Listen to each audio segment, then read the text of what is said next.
बिस्मिल्लाहिर्रहमानिर्रहीम। अस्सलाम वालेकुम वरहमतुल्लाहि वबरकातुहू। मैं हूं doctor Mohammad Akhtar, fast heal homeopathic clinic Lahore and Bahawalnagar की जानिब से मैं आपके साथ मुखातब हूं। आज जो मैंने आपके साथ केस शेयर किया है या कर रहा हूं, ये एक शोल्डर फ्रोज़न का केस है। इसमें जो है कंधा जाम हो गया है। तो ये बेसिकली 3 हड्डियों और पट्ठों से मिलकर बना होता है जोड़। ये जो होता है इसमें स्कैपुला, ये कंधे वाली पीछे वाली हड्डी, और ये हंसली की हड्डी, कॉलर बोन जिसे हम कहते हैं, और ये हुमरस हड्डी मिलकर एक जोड़ बनाते हैं। ये जो पूरा जोड़ बनता है और इसके अंदर मसल्स होते हैं, पट्टे होते हैं, जो टेंडन होते हैं जो इसको काबू रखते हैं।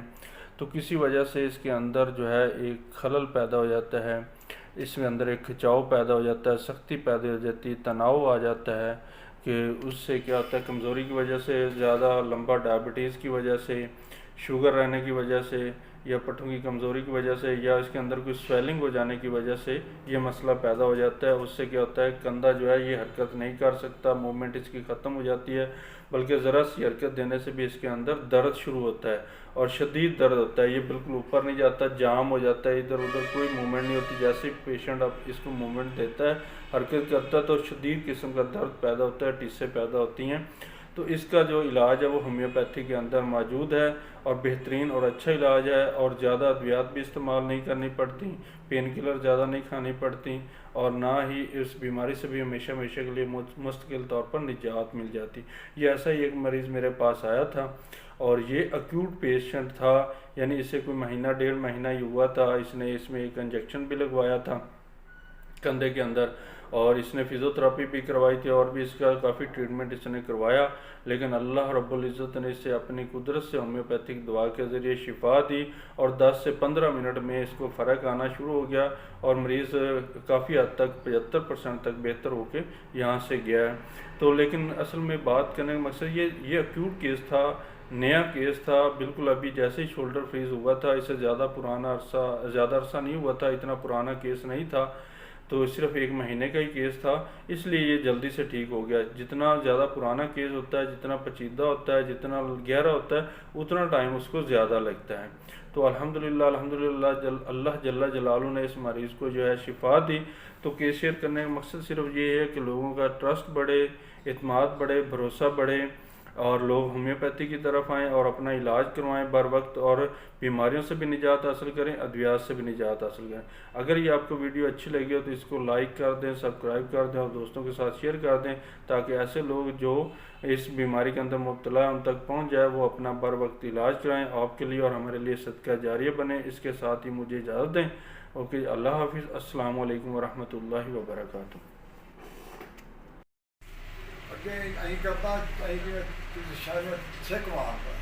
ठीक है, हुण दोबारा थले ले आओ, आराम आराम ना, आराम आराम ना, बिल्कुल आराम आराम ना।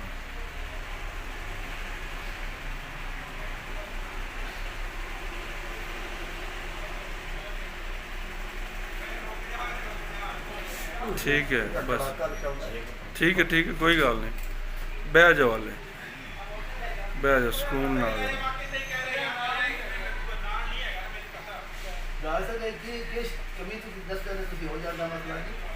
कैल्शियम तो, जिंक तो, मैग्नीशियम तो, ज़्यादातर मैगफास्ट तो होंदा, मैग्नीशियम तो होंदा।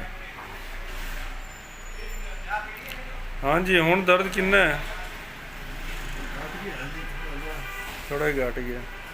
हुण करो किवें? आहिस्ता, बिल्कुल आराम नाल करना है, जोर नहीं लाना एक बारी नहीं। हाँ, करो करो, आहिस्ता आहिस्ता, बिल्कुल आराम आराम नाल।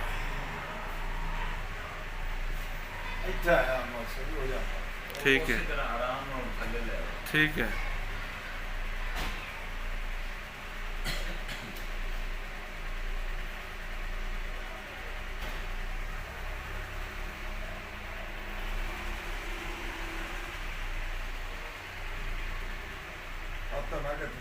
नहीं नहीं नहीं, आराम नाल जाने दो। ठीक है,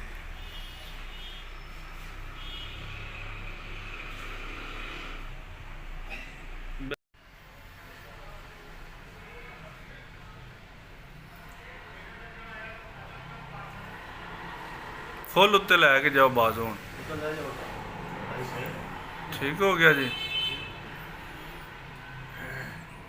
ਬਸ ਇਸ ਕੰਮ ਦੇ ਪਿੱਛੇ ਤੁਸੀਂ ਡਾਕਟਰ ਬਦਲਦੇ ਰਹਿਣਾ ਵੀ ਜਲਦੀ ਜਲਦੀ ਹੋ ਜਾਵੇ। ਹਾਂ ਵੇਖੋ ਵੇਖੋ ਵੇਖੋ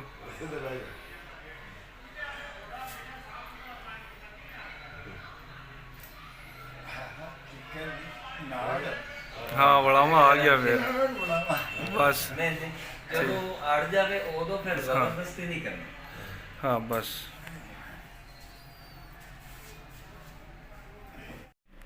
ਕਰ ਲੋ ਬੈ ਤੇ ਆਰਾਮ ਨਾਲ ਟੇਕ ਲਾ ਤੇ ਆਹਿਸਤਾ ਆਹਿਸਤਾ ਕਰੋ, ਸਕੂਨ ਨਾਲ ਕਰਨਾ, ਕਾਹਲੇ ਨਹੀਂ ਪੈਣਾ।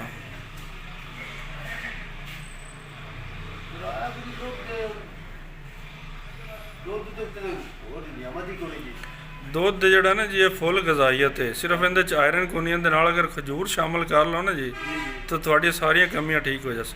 ਹਾਂ ਜੀ 3 ਹਿੱਸੇ ਫਰਕ ਪੈ ਗਿਆ, ਚਲੋ ਸ਼ੁਕਰ। ਇਹਦੇ ਨਾਲ ਖਜੂਰ ਦੁੱਧ ਦੇ ਨਾਲ, ਫਿਰ ਰੋਟੀ ਨਾ ਖਾਓ, ਇੱਕ ਚੀਜ਼ ਖਾਓ।